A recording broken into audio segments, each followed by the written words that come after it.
ఏమో digital book సంబంధించి నేను చెప్తుంది. ఇప్పుడు ఆయన ఏదో భయపడమనో లేదా తెలుగుదేశం పార్టీ నాయకులు ఆయన ఉన్నారు కదా, ఆయన ఏదో భయపడమనో లేదా మేమేదో భయపెట్టడానికి మేమేమి పెట్టలేదు.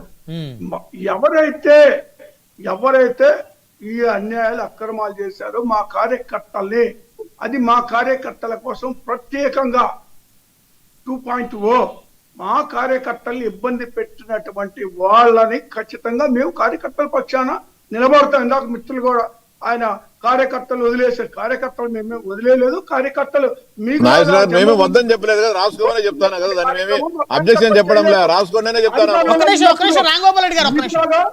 దోచుకునే కార్యక్రమం మేము చేయలేదు. మా కార్యకర్తలు ఈ రోజు మా కార్యకర్తలు ప్రజల మధ్యకు కాలర్ ఎగరేసుకుని వెళ్తారు. మీ కార్యకర్తలు వెళ్ళగలుగుతారా? అడ్డగోలుగా దోచుకున్నారు కదా ఆ రోజు. మీ దానివల్ల మీ గత ప్రభుత్వం పోవడం జరిగింది కదా. 19 ఎన్నికల్లో పోవడం 11 సీట్లు మా కార్యకర్తలు అలా లేదు. మీరు 11 సీట్లకు వచ్చేదానికి కారణం ధైర్యంగా పోతారు ప్రజల మధ్యకు. అయితే ఒకటి, ఇది తప్పు చేసినటువంటి వాళ్ళ కొరకు మాత్రమే అని పదే చెప్తా ఉంటా.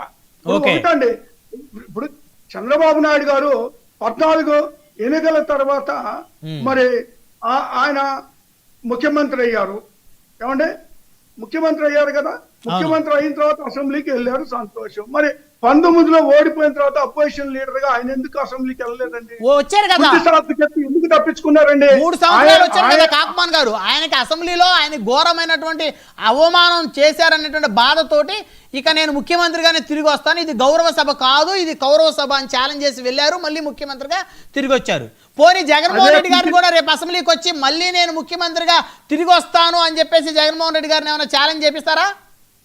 కాదండి, ఆయన కుంటి సాకు చెప్పారు. అసెంబ్లీలో ఎక్కడ కూడా చంద్రబాబు నాయుడు గారి యొక్క వైఫ్ గురించి మాట్లాడినటువంటి సందర్భం లేదు. ఉంటే రికార్డ్స్ బయటకు తీయమని చెప్తున్నా. దమ్ముంటే రికార్డులు బయట పెట్టండి. ఎక్కడన్నా రికార్డ్స్ లో ఉంటే బయట పెట్టమని చెప్పండి ఎవరు మాట్లాడారో. పరిస్థితుల్లో మనం చూసాము. అది ఆయన ప్రజల పక్షాన ఆయన ఏం నిలబడలేదు ఆ రోజు.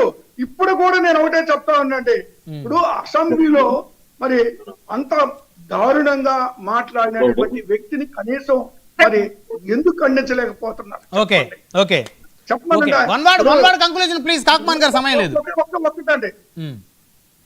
ఒకటండి, ఇప్పుడు ఆయన నిజంగా ఆయన సీనియర్ లీడర్ కదా, ఒక సీనియర్ లీడర్. నిన్న మరి ఆయన మన పవన్ కళ్యాణ్ గారి ఇంటికి వెళ్ళి మరి దాన్ని ఆయన జరిగిన తప్పుని ఆయన క్షమాపణ చెప్పుకోవాల్సిన పరిస్థితి ఎందుకు, ఆడ సమర్థించుకోవాల్సిన పరిస్థితి ఎందుకు?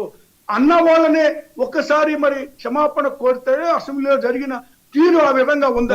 అలాంటి అసెంబ్లీలో తీరు జరుగుతున్నటువంటి పరిస్థితుల్లో జగన్మోహన్ రెడ్డి గారు అదే అసెంబ్లీకి వెళ్ళవలసిన అవసరం ఉందా అని అడుగుతున్నాను.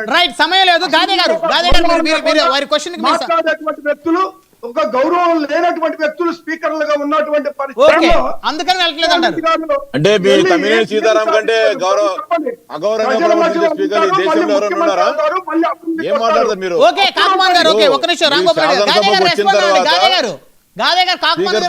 మాట్లాడాలి మీరు.